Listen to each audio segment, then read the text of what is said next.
Good day, everyone. It is March 11th, Wednesday. The year is 2026. And this is Stephanie Jeanette coming at you with another type of video. So, this series is designed to remind you, not tell you, remind you, because I'm pretty sure everything I want to talk about during this series you already know. But sometimes life gets busy and hectic and we forget to pause. And when we do that, we just let things take our peace. It's just, we do that. That's our human nature.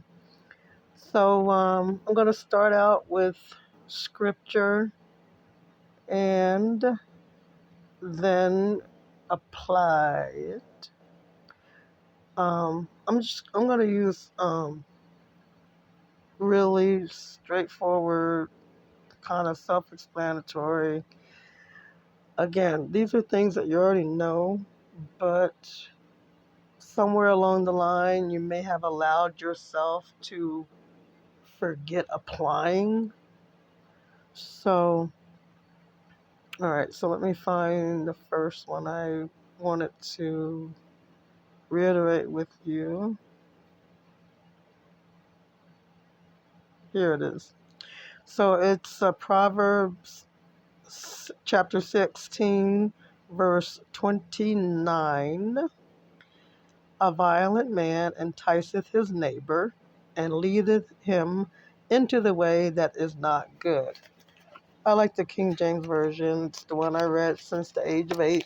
So, and then Proverbs 22, chapter 22, verses 24 and 25. Make no friendship with an angry man, and with a furious man thou shalt not go, lest thou learn his ways and get a snare to thy soul.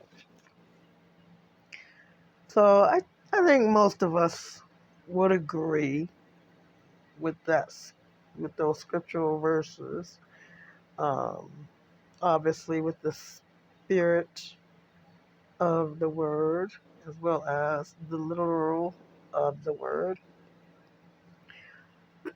But how many of us have always applied those truths to our lives, to our actions, to our thoughts, to our decision making? So you sometimes are we encounter a time wherein we're angry about something. And because we're angry about something, now mind you, it could be known or unknown. Unknown, obviously, is much more dangerous than known, because you might make decisions off the fly and you already know. So anyway, but you're in an anger zone in your mind, in your heart. For some of us, it may have seethed for so long that we're not conscious of the fact that we're operating in anger. Just like all day long. Some people, you've encountered them, they're just angry, like all the time. It's like, what's your deal? What's your problem? But yeah, and then sometimes we get angry about something or we recall something and it triggers our anger button. And then we want to hang out with people that are in that same mode of operation. You know what I mean? They're just like, they're angry, they're pissed, they're ornery, they're neglectful, they're self-centered, whatever it eventually leads to. And a lot of things can lead to that, right? Greed can lead to that. Lust can lead to those things as well. So, I mean, but anger, we're talking about anger today. So, yeah, and so you get into this mode and you look for those type of people to be around. It's like you're vibing with them, and you go hang out with them. Over time, you come up with some plans for this, that, and the other thing. Well, I watch a lot of true crime, so that's kind of like my source of this progression, and having lived over half a century on this earth and just kind of like watching people, seeing how we do things. But yeah, I mean, it's obvious if you want a life of peace.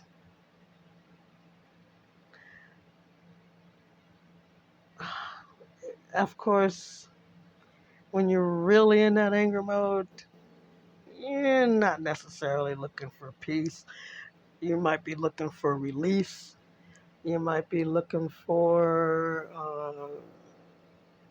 or rather, you may not care what happens after you do actions in this anger mode, you know. Or maybe it just starts out as emotional exchange and venting together, and eventually maybe you end up, you know, drinking together and you come up with some stupid idea. And then, of course, you don't recognize it as stupid because you're drunk. And then you go and you do whatever. In any case, my point is if you want a life of peace, one thing you may want to do is stay out of anger. Do not entertain anger. If there's something that triggers you, makes you angry, figure out why. Think back, give yourself some time to review in your life, in your mind. Well, what could it be that, what happened to me that makes me angry when I don't know, hear this sound, smell this smell, whatever, a certain appearance of a person, or a certain voice or type of voice, or whatever the case it is, whatever it is, figure it out, work it out. Work it out in a way that doesn't hurt yourself, that doesn't hurt other people, that doesn't hurt um, your pocket, doesn't hurt your house, whatever it is. So live a life of peace. And one of those steps is to not let your heart or your mind be ruled by anger. Just don't do it. And if you keep, if there's certain persons in your alrededor, in your surroundings or what have you, that insist upon walking that way in anger, walking in a mode of anger, talking in a mode of anger, thinking in a mode of anger, you know, the choices they make are from a place of anger. You may want to consider not allowing them in your space. Period. Definitely not allowing them in your personal space. But if you can control it, excuse me, not allowing them in your workspace, your travel space, whatever you do space. All right, so that's my first tip regarding living a life of peace. And now my other tip for today, living a life of peace, is the phrase, don't throw the baby out with the water. which is what it's speaking of.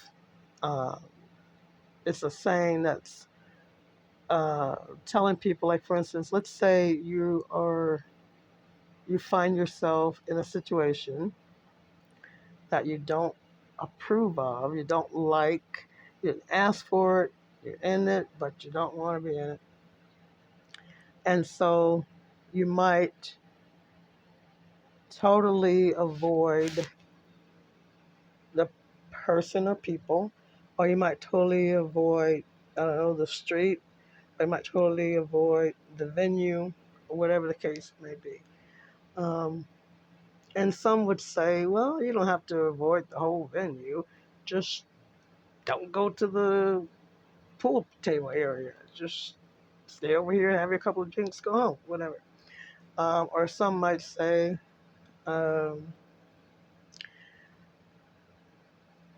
I guess I should have thought of some scenarios before I started the recording, but you get the meaning. So when you're the whole saying about don't throw the baby out with the bathwater is even though the situation may not be as nice as you want or as palatable as you desire, don't throw away the whole thing. You know what I mean? You just maybe get a different bathing tub, get a different um, uh, source of water for the tub, but you don't throw the baby out. Baby's the most precious part of the whole equation. All right, so that's the background of that saying. I guess I'm explaining that because in the series I do plan on sharing scripture in different languages. So today I did English. Tomorrow maybe I don't know, I'll do either French or Spanish, and then um, it'll be English, French, Spanish, and German that I will read it in, and then because I'll give the reference to the scripture in English in all cases. And then a person can, look it up in whatever language they want anyway, because I guarantee you my pronunciation in German probably will be way off. French probably be close enough to understand what I'm saying, and Spanish should be right on. So anyway, all right. So not throwing the baby out with the bathwater. Um, Now where I'm going with this is surprise, surprise, television. Who out there can remember a time when they did not have television? Now, mind you, television becoming nationally spread about, whether you had to go to a cafe to see it or a neighbor's house, pretty much the mid 50s, and as far as the United States of America. Um, some of us probably didn't have televisions until the mid 60s, and maybe they weren't color, maybe they were just black and white or what have you. And then the color, and then you had the advent of cable or whatever it was, and on and on and on till today. Now, this is my question to you. My second question. The first question was, do you recall a time in your life where there was no television? Because even if you're born after the time period you spoke of, some of us do practice, where we just turn the television off and just did not have television for some time. Just taking time, quality time with yourself, quality time with your family, or what have you, that doesn't involve this intermediary of this tube of bombarding images, bombarding phraseology, etc., etc. So, number one, do you have a time? Do you recall a time in your life for that? And then number two, um, does television bring peace to your life? When you think of it and how you use it, how you apply it, or how members of your family or members of your household apply television, and that's all television, whatever your cable provider is, or satellite provider is, or YouTube, or whoever, does interacting with that entity provide peace to your life? Or does it provide chaos? Does it provide um, options you're not interested in considering? Um, because today, because of all the so-called smart this and smart that, and um, made for you this, made for you that, these so-called ads are supposed to be designed to be the kind of ads you would be interested in watching and just love to sit and watch the ads, whatever. And it's like, really? Because if you're showing me the ad every day, 110 times a day, and I still haven't purchased the product, perhaps I'm not interested. Like maybe itty bitty possibility chance, you know? So it gets to the point where it's just at that point, just a harassment and an insistence on you yielding to this particular ad. You know what? It's like, click, just turn the TV off. I'm not interested. Don't want to be bothered. Or maybe you're like, okay, so I avoid that because I only watch shows I paid for to watch, or only watch a streaming service that I pay for that doesn't do ads at all, or whatever the case may be.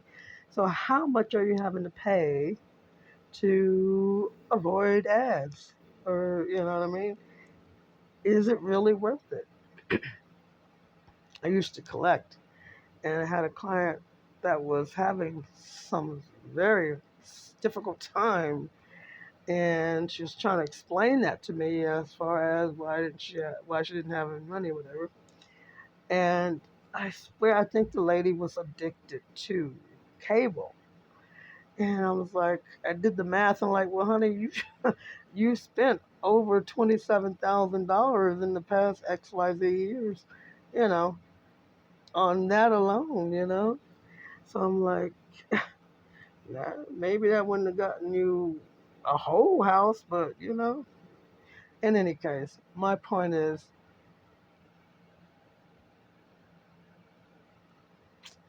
why do we sometimes even like we pay for people to irritate us? Basically, I mean, you're paying for the TV or the cable or whoever your provider is or whatever, and half the stuff on there you don't like, you don't care to watch.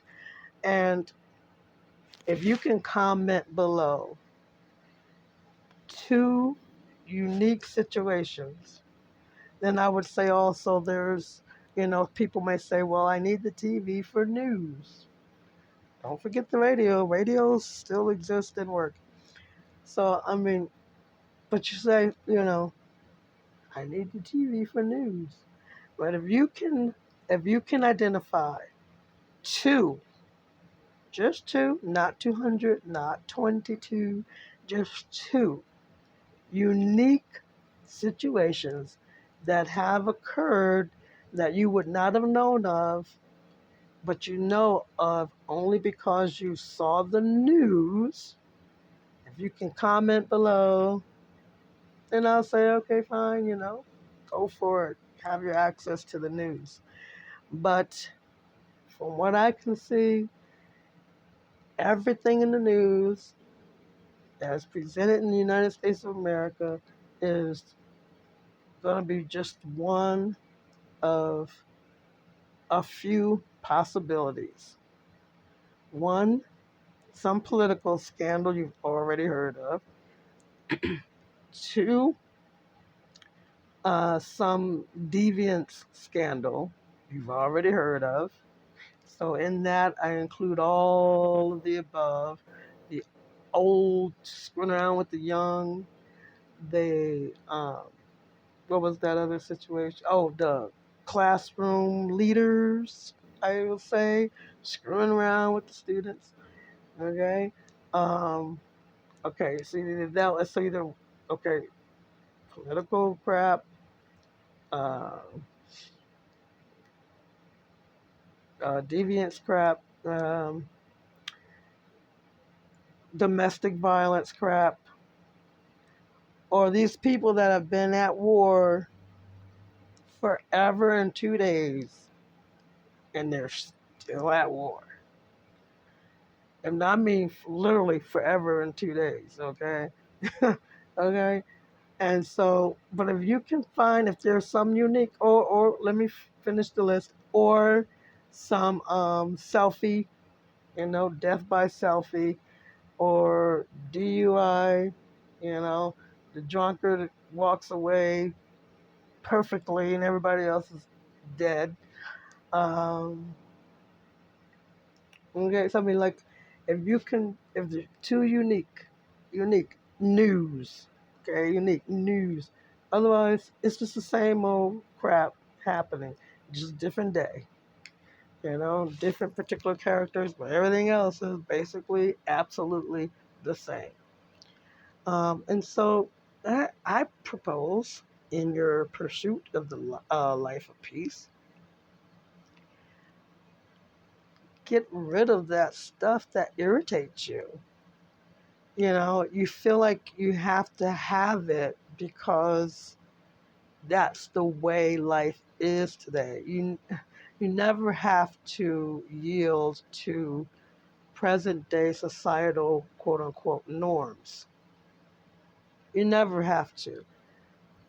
Find within yourself what works for you, okay? And let it be. Be at peace with that. Don't let yourself be dictated by peer pressure at any age. I don't care what age you are.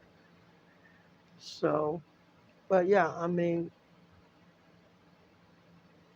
when it comes to the television, yeah, I will throw the baby out with the bathwater because there's nothing in it. You know what I mean? And I can get news from anywhere. I can get news online. I can get NPR radio online. So yeah, it's not worth it to me. It's definitely not worth dollars out of my pocket, and it is definitely not worth my peace of mind. But I've always felt that way. Um, Now I do like watching games, but I'm going through a season right now where, let's see, the last time I had the TV on was, I think it's October 29th, 2025, and I'm not interested in turning it back on. I just used a streaming version of for the NFL and the completion of the baseball. Well, this year, I don't know if you watched it, but this year was spectacular. Like, I'll watch certain games, just for the sake of the history behind it. So I usually will watch the end. I won't watch like the baseball season, but I'll usually watch the playoffs and then, the final game or whatever. Um, NFL, you can, at any time you might catch me watching an NFL game, even the old classic one. Um, Basketball, you already know who's watching basketball since the death and retirement of so many greats. You know what I mean? People that really love the game. And yeah, but other than that, it's not. There's no news. You know, there's nothing new. And the shows that are shown are just a kind of like a remake of some other show. So, and even I'm able to even find patterns in certain teams, and kind of almost know what they might do next. But in any case, at least it's unique. So 25 minutes, that's a good little bit of time and probably give you enough to uh, cogitate on. And yeah, I hope so anyway. So thank you again. This is Stephanie Jeanette, and I thank you for tuning in, and I hope you find this series useful. Have an excellent evening.